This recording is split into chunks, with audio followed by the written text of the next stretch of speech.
கொடுக்காம அதுல ஏமாந்தாங்க. ஆமா, அதுலயும் ஒழுங்கா அவங்க ஏமாந்துட்டாங்க. அது ஒழுங்கா பண்ண தெரியலன்னு வைங்களேன். இப்ப எதுக்கு சொல்றாங்க, இந்த எந்த ஆபீஸுக்கு வர்றாரு தமுமுக இஸ்லாத்தை விட்டு உங்களுக்கு தேவைன்னா தமுமுக, உங்களுக்கு ஒரு பிரச்சனை வந்துட்டா தமுமுக, தீனை நிலைநாட்டாத தமுமுக அவருடைய தீனை நிலைநாட்டாத தமுக உதவி கேட்டிய இது ஒண்ணு. சரி, தமுமுக ஏன்பா நீங்க வேணாங்கிறீங்கன்னு கேட்டா, தேர்தல் அரசியல், தேர்தல், துன்யா, போராட்டம், சத்தம் போட்டா போதுமா, இந்த மாதிரி கிண்டல் பண்ற மாதிரி ஜும்மாவில பேசிடுவாரு.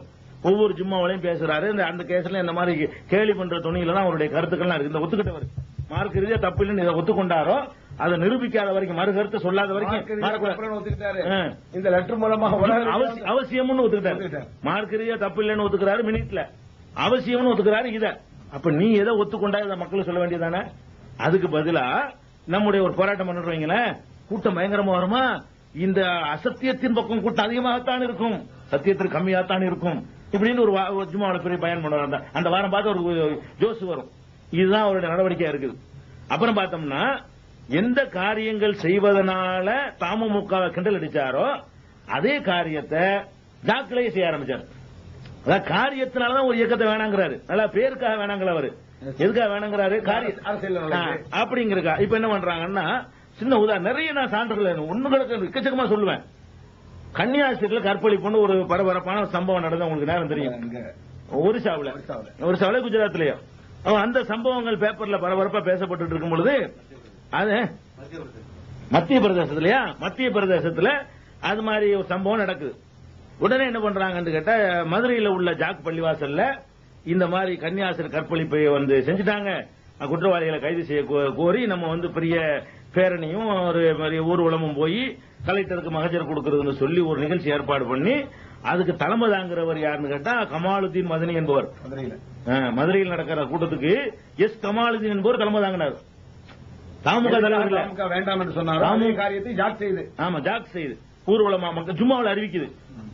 இதே காரியத்தை நம்ம செஞ்சு அறிவிக்க மாட்டோம்னு சொன்னவங்க, அறிவிக்க கூடாதுன்னு தடுக்கிறவங்க, அந்த பள்ளிவாசல் மர்க்கஸ் இருக்குங்கிறத பயன்படுத்தி கொண்டு என்ன செய்யறாங்க, கன்னியாஸ்திரிக்கு அதுக்கு அது கொடுக்க நான் தப்புன்னு சொல்ல வரல, முஸ்லீமுக்கு கொடுக்க கூடாதுன்னு சொல்லக்கூடிய நீ கன்னியாஸ்திரி கற்பழிப்புக்காக வேண்டி என்ன செய்யற, கலெக்டர்கிட்ட மனு கொடுக்கிற அளவுக்கு போறீங்கன்னு சொன்னா, அப்ப இந்த செயல் தப்புன்னு நீங்க என்ன இப்ப நீங்க சொல்றீங்க, அதை நீங்க பார்க்கணும். பொதுவாக இப்போ பல இடங்கள் ஆர்ப்பாட்டம் பண்றோம். இஸ்லாமிய சமுதாயத்துக்கு அழைக்கப்படக்கூடிய பல தவறுகளுக்காக ஆர்ப்பாட்டங்கள் பண்ணி நம்ம என்ன செய்யறோம், இஸ்லாமிய சமுதாயம் பாதிக்கப்படக்கூடாது, நம்மளால முடிஞ்ச செயல்பாடுகள் செய்யணும். தமுக அதை மெயினா செய்யுது, அது நம்ம எல்லாருமே ஆதரிக்கணும். இந்த மாதிரி செயல்படுவது ஒரு ஹிஸ்பு, அதாவது தீவிரவாதம், இஸ்லாத்துக்கு மாற்றமான செயல்னு சொல்லி ஜாக்கில் சிலர் சொல்றது நமக்கு கேள்விப்படுறோம். ஜாக்கில் சொல்றாங்க.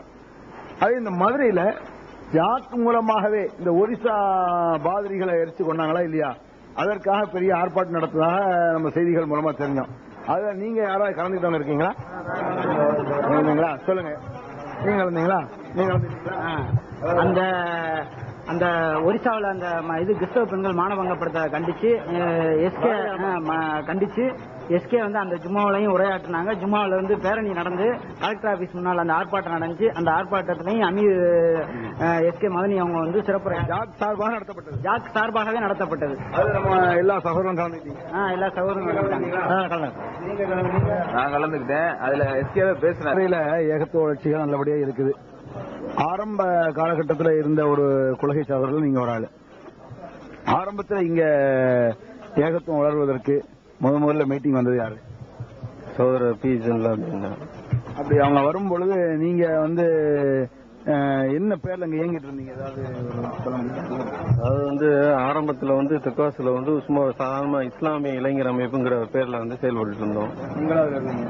அதுல நம்ம தான் இருந்தோம். உங்களுடைய பொறுப்பு அதுல நம்ம தான் அது எல்லாமே ஆளினா.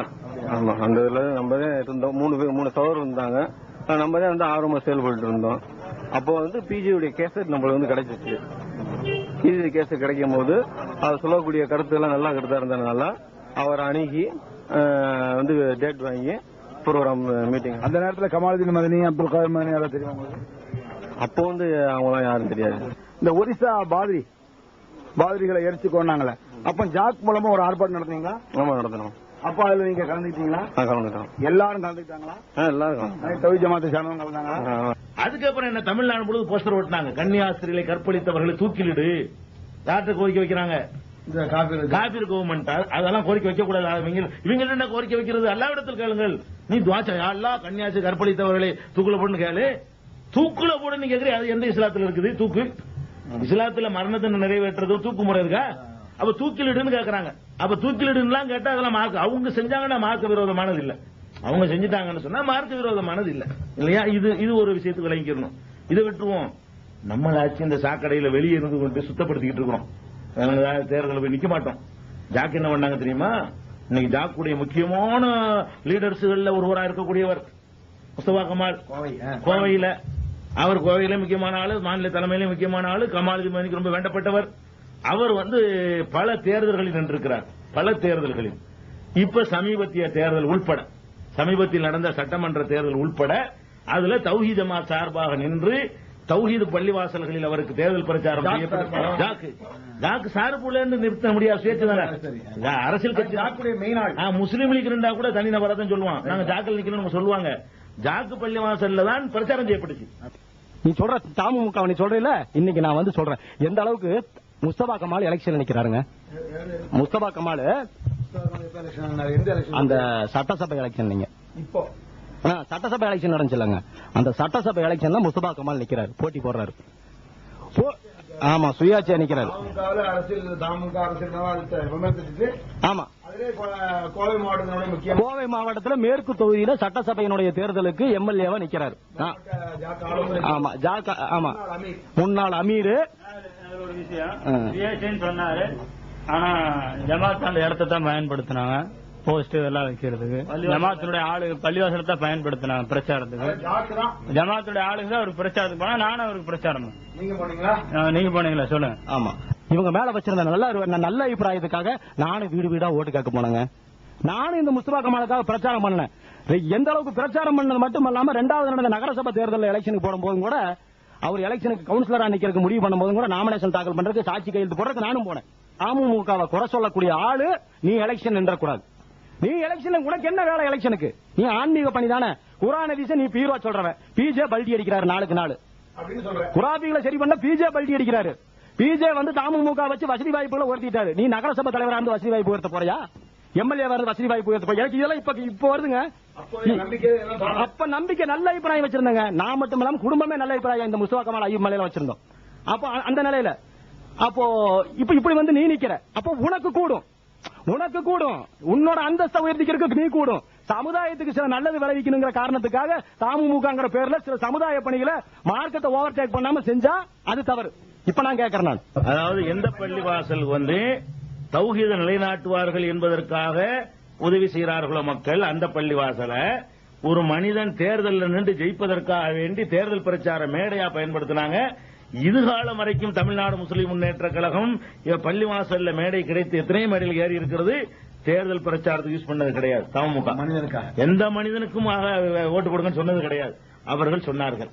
அதே மாதிரி மதுரையில ஜாக் சார்பாக கவுன்சிலருக்கு ஆட்கள் நிறுத்தினாங்க. அந்த மாதிரியா நிறுத்தின காட்சி கவுன்சிலர் தேர்தல் நிறுத்தின மாநகராட்சி தேர்தல், அதுல போன தடவை நிப்பாட்டினாங்க, இந்த தடவை நிப்பாட்டினாங்க. அப்ப தேர்தலில் நிக்கிற அளவுக்கு இறங்கி போயிட்டு நம்ம துனியா இயக்கமா தேர்தலில் நிக்கிற அளவுக்கு எல்லாம் இறங்கி போவாங்களாம். அப்ப இதெல்லாம் இதுக்காக ஒரு நடவடிக்கை இன்னைக்கு முக்கியமான இடத்துல இருந்து கொண்டிருக்கிறார்கள். இது காரணமானவர்கள் முக்கியமான இடத்துல இருக்கிறாங்க. அப்ப இந்த மாதிரி பள்ளியில வச்சு தேர்தல் பிரச்சாரம் பண்ணி நம்ம தூக்கி போட்டு பார்ப்போம்.